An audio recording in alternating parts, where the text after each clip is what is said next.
voilà, donc je tenais à vous remercier d'avoir réagi aussi rapidement, d'avoir signé en masse ce courrier malgré l'urgence et d'avoir été aussi réactif.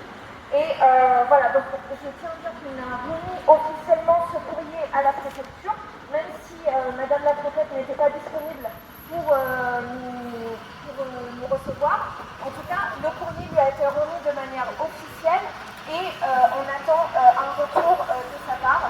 Donc on vous tiendra au courant. Et pour finir, comme je l'ai dit, je tenais encore une fois à vous remercier toutes et tous, à vous appeler à rester vigilants, parce que comme on l'a dit, là les risques deviennent de plus en plus grands. Toutes les nuits, on craint de nouvelles attaques, on craint pour la sécurité, pour la vie de nos citoyens et aussi de tous les autres membres de la Global Community. Donc c'est le moment de rester vigilant à chaque instant, à chaque moment et de continuer à se mobiliser. J'annonce dès maintenant que si la flottille est arrêtée, interceptée par l'armée israélienne, on annonce un rassemblement le jour même à 18h30 devant la fontaine monumentale. Donc si vous entendez que la flottille a été interceptée, arrêtée, on se retrouve devant la fontaine monumentale à Valence à 18h30 le jour même. Et je termine juste par, encore une fois, merci à tous et merci aussi à notre député, Paul Christophe, qui par sa présence montre aussi un soutien important à cette flottille et aux Français qui sont à bord de cette flottille. Merci.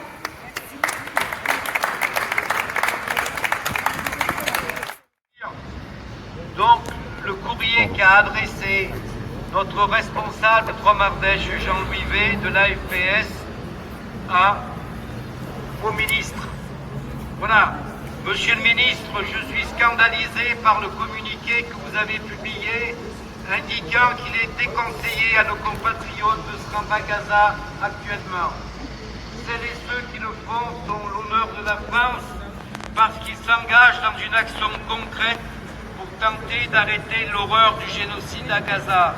Ce que vous-même, le gouvernement de la France et le président de la République se refusent à faire alors qu'ils auraient la possibilité de le faire en prenant des sanctions contre le gouvernement génocidaire israélien.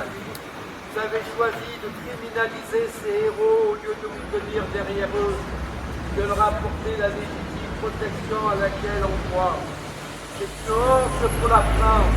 Nos compatriotes à bord de la flottille pour Gaza peuvent être protégés par tous les moyens, y compris militaires. C'est votre responsabilité devant l'histoire. Voilà, ce communiqué s'adresse au ministre des Affaires étrangères, fait l'objet aujourd'hui d'un relais autour de tous les groupes locaux de la FPS, de la France qui se mobilise aux côtés de la flottille et demander leur protection par le gouvernement français. Alors je vais passer la parole à mon ami Franck. Franck, il va nous dire un mot sur la semaine prochaine, c'est-à-dire du 1er au 5 octobre, doit se dérouler en Drôme-Ardèche les championnats d'Europe de cyclisme. Il y aura plusieurs centaines de participants, dont, d'après nos informations, la participation de l'équipe professionnelle israélienne, dont le manager canadien se veut l'ambassadeur de Netanyahou dans toutes les manifestations sportives de cyclisme. Et ça, c'est inacceptable. Et on n'entendra pas et on se mobilisera. Alors, tu as quelques informations. Dans le langage cycliste, il y a femmes, juniors, espoirs, etc. Donc, vous avez peut-être vu dans la presse récemment, parce que la presse parlait beaucoup, que cette participation posait des problèmes, puisque même les sponsors de l'équipe qui fournissent des vélos, par exemple la marque Tractor, ou les équipements comme les gants, les chaussures avec la marque Decoy, commençaient à, entre guillemets, à taper du poing sur la table en me disant que l'équipe devait changer de nom et rompre du pont avec Israël. On voit que la pression économique, enfin la pression fonctionne sur les acteurs économiques, qui commencent à sentir qu'ils sont entraînés dans un cycle qui n'est pas très vertueux. Alors, nous à la FPS, on a écrit un courrier avant-hier à l'Union cycliste internationale et à la Fédération française de cyclisme, avec copie à nos élus locaux, et copie au ministère des Sports, et copie d'ailleurs aux principaux équipementiers de l'équipe. Et en nous indignant de la participation encore tout récemment intervenu. Alors la situation est un peu confuse parce qu'on a reçu une réponse hier de la Fédération française de cyclisme qui nous dit que l'équipe Israël Premetec ne participera pas à cette épreuve parce qu'elle ne fait pas, parce qu'elle est déjà inscrite au World Cycling Tour, donc en gros les équipes élites sur des championnats au niveau international, et que cette compétition ne leur serait pas réservée. C'est un peu confus parce que cette nouvelle peut être une bonne nouvelle, en ce sens qu'elle résulterait de l'action que l'on a menée, que tout le monde a menée pour la participation de cette équipe, mais en même temps, c'est pas très clair, parce que dans la presse, pour l'instant aujourd'hui, il n'y a aucun démenti sur le fait que l'équipe participe. Donc on se méfie un petit peu d'un tour de passe-passe qui ferait que visuellement, peut-être dans la catégorie phare, la catégorie professionnelle, effectivement, on n'est pas beaucoup de coureurs inscrits, peut-être que celle-ci la masquerait en changeant de nom, quelque chose comme ça, alors qu'en fait, ils seraient toujours là, fondamentalement, en train de participer. Donc on est en train d'essayer d'éclaircir ça, on a alerté aussi la presse nationale, le journal d'équipe, par exemple, de cette réponse, on leur a transmis, sur des enquêtes, qui nous disent de quoi ils retournent. Bon, ça, voilà.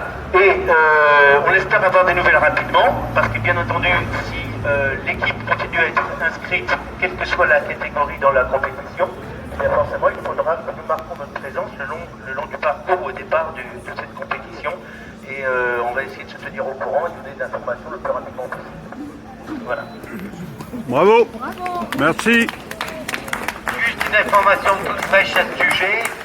Il y aurait 13 participants de l'équipe israélienne sur ce championnat d'Europe. Parce que comme l'a dit Franck, il y a la course contre la montre, la course en ligne, il y a les moins de 23 ans, il y a donc la course pro et tout ça. Et dans la course en ligne, qui est la course phare, qui va désigner le champion d'Europe, il y aurait un seul coureur qui porterait les couleurs de l'équipe israélienne. Un seul. Alors bien entendu, un seul, on ne sait pas comment il sera identifié, mais en tout cas, puisque la course part de Piva, il y aura des initiatives pour dénoncer la participation de l'équipe israélienne dans ces championnats d'Europe. Voilà, donc soyez donc attentifs aux informations qui vont circuler. En tout cas, on ne laissera pas faire. Et comme l'a dit Franck, la pression, elle est mise, puisque l'Union cycliste internationale, qui est l'organisateur quand même de cette manifestation à caractère mondial, a répondu très rapidement. Et ça, au regard de ce qui s'est passé en Espagne, qu'en France, eh bien, les forces progressistes de soutien donc, de la Palestine seront mobilisées du 1er au 5 octobre. Merci. Bravo.